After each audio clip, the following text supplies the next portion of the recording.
Assalamu alaikum. Today I'm with Mohammed Hijab. We're going to be discussing briefly student activism. So I just want to give you an update in terms of what's been happening in terms of Imperial College London. You filmed a video last week. We had the petition.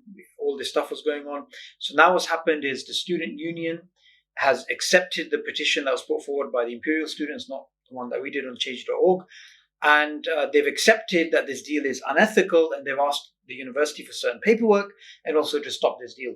And obviously, Imperial's just a drop in the ocean. There's lots of these deals going on all across universities in the world in terms of the Chinese Communist Party working with universities on various things. So the first thing I want to ask you is, why is it important for students to be involved in Uyghur activism? Why is that so effective as compared to just activism in any other domain? I think this is one of the most catastrophic, genocides that's taken place in the recent period. And it's one thing that we can actually change. I think that our voice, our privileged voice, because we have to remember we're living in the West, we're being educated, or have been, or continue to be educated in the West, in a country like Great Britain, for example, the USA, wherever you may be. And I think really we have a duty of care, responsibility to deal with this issue in such a way which can impact change in ways which most Muslims in the world, for instance, would not be able to. Yeah. Just by virtue of the fact that they don't have access to what we have access to. Yeah. I think that's definitely a key part of it, the freedom of speech that we have in the Western world. Another aspect is that as a student, activism is sort of a lot more easier than when people are working. And do you feel that? Do you feel that student activism has that extra oomph, and they're more likely to get involved in these sorts of campaigns? Absolutely. I mean, the dynamism of the youth is our best hope for the future. Mm-hmm. I mean, Muslims are majority. Like, it's one of the youngest religions in terms of demographics. Yeah. All data points to that. Even Pew done some research on that, or some studies on that. Yeah. And so we should use that youthful dynamism, exuberance, or whatever it may be, to impact change. Because once again, we have a chance to create a domino effect. Because it's not. You might be thinking, well, this is not going to really make a difference in the grand scheme of things. It will.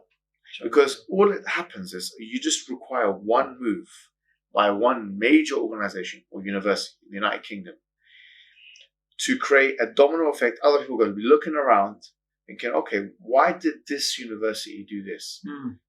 And then, okay, another university has similar, transactions with the Chinese government. And they're going to think, oh, okay, they've done this. So for this reason, we should do this so that we can also have the same kind of credit and the same kind of stance, moral stance, for instance. Yeah.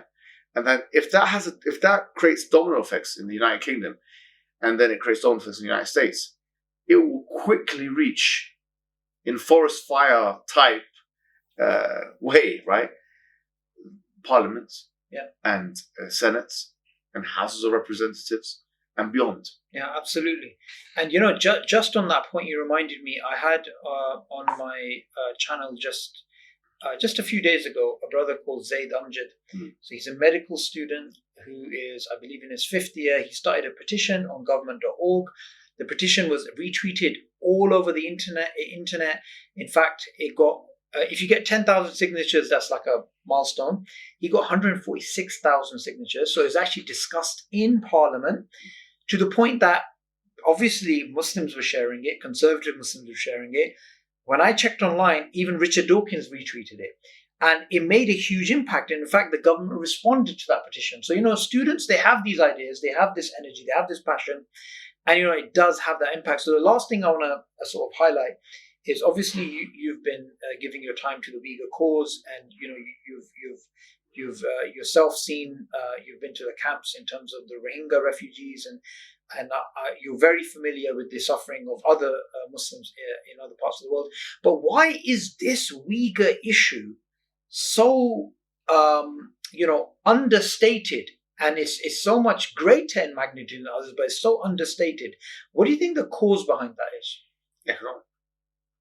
It simply goes back to the interdependence between the Western world and China on a political level. And people don't know this, but in 2008, when there was an economic recession, China actually gave money to the United States of America. Right. And they did so because they knew that they needed them to continue their economic growth. There is deep-rooted economic interdependence between the Chinese and the American. Well, the Americans are weary of the Chinese because they know that their GDP is just growing and growing and growing, and their population numbers are huge. Yeah. And so I remember doing this in university at undergraduate level. All the literature was indicating that, if there is going to be a global player that's going to be edging over and taking over the United States project, it's going to be China. Yeah. Now, there were differences of opinion, obviously, between political scientists, etc., on this issue. But the point is this. The point is they still need each other. Yeah. And so and it's not just the Americans. The Chinese have trade agreements with virtually all the major countries of the world. Yeah. You'll find things in your house which are made in China. It's just because of the population numbers and the factories they have, etc. People don't want to put that at risk. And it simply is a matter of that. People don't want to put that at risk, and they are willing to stay silent on issues, on genocides that we study, right, at school relating to people of old. Yeah, Holocaust and so on. Yeah. The reason why Holocaust, people didn't act quickly is a very similar reason. Because the risks were too high. Yeah. That these Jews at that time were disposable. That their lives were not valuable enough. Yeah. And what was something that the Jewish community did after that, they said no more, right? And so they did what they did. And obviously a lot of it we don't accept in terms of the establishment of the State of Israel and the way they did that. But the mentality, the attitude changed. Okay, the attitude of the Jewish people changed. We have all this, you have this diaspora, and we're a small population. We have to come together, and we have to lobby our cause. So properly. Anti-Semitism is never accepted as norm. Now they have changed the culture. Let's be honest. The Yeah. Jews have succeeded in changing the culture. Muslims, despite our size, numbers, we have not succeeded. Yeah. And this is, in fact, a hadith, a prophetic tradition of the Prophet Muhammad. He said that there will come a time where you're going to be like, what's that? Like foam of the ocean. Foam of the ocean. People are going to attack you. Low quality people, man. Yeah. Low quality. Yeah. Each individual person of the Muslim community now has less effect. Yeah. The Quran even mentions that if it's going to be one believer, he'll beat this many. It's like, now that's gone now. We don't have that ability to do effective work. So, yeah, just on that, Uyghur Freedom Organization, something I was speaking to you about earlier, something we're going to be pushing, is effective activism, right? Inshallah, what we want to do is we want students all across the universities in the Western world, Australia, Canada, America, USA, Germany, Europe, everywhere, to get involved and repeat the same thing that happened at Imperial College London, which is start lobbying, find out what's happening and this type of thing. We've got a form you can fill out below so your university can get involved. Yes. Now, on that point, before I run out of memory, because I thought I think my thing's going to run out soon.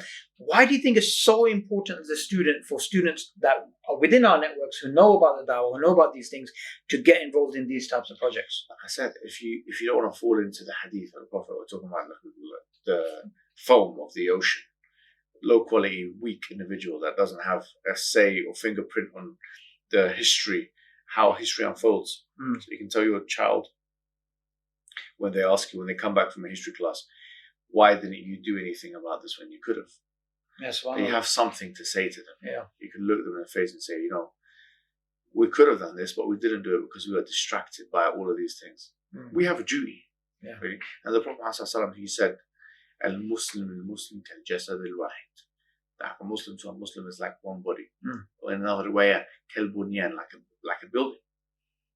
Yashuddu ba'duhu ba'da. That it holds itself together. And in another hadith, if one part of the body feels pain, then the rest of it feels pain. And that's so inseparable. So we're inseparable. At the end of the day, when you look at these people, they're just, we think of them some Chinese people that are going through some pain far away from us. We dehumanize them because of their proximity away from us. But if they were close to us and we saw them, or even if we just were given a glimpse as to what kind of brainwashing or rape and like violation of individuals that's going on, and it's systematic. These people are doing it systematically. It far exceeds what's going on in terms of strategy and systemization in Rohingya and numbers. Like, this is enslavement. Yeah, no, it's to another level, and we're going to be making more videos about the Uyghur Freedom Organization, inshallah. Make sure you fill out the form below and get involved, because this is something you really don't want to miss out on. And we've just launched it this week, so early people who get involved, you're going to be setting the trends for everybody else that inshallah gets involved in this project. Jazakallah khair.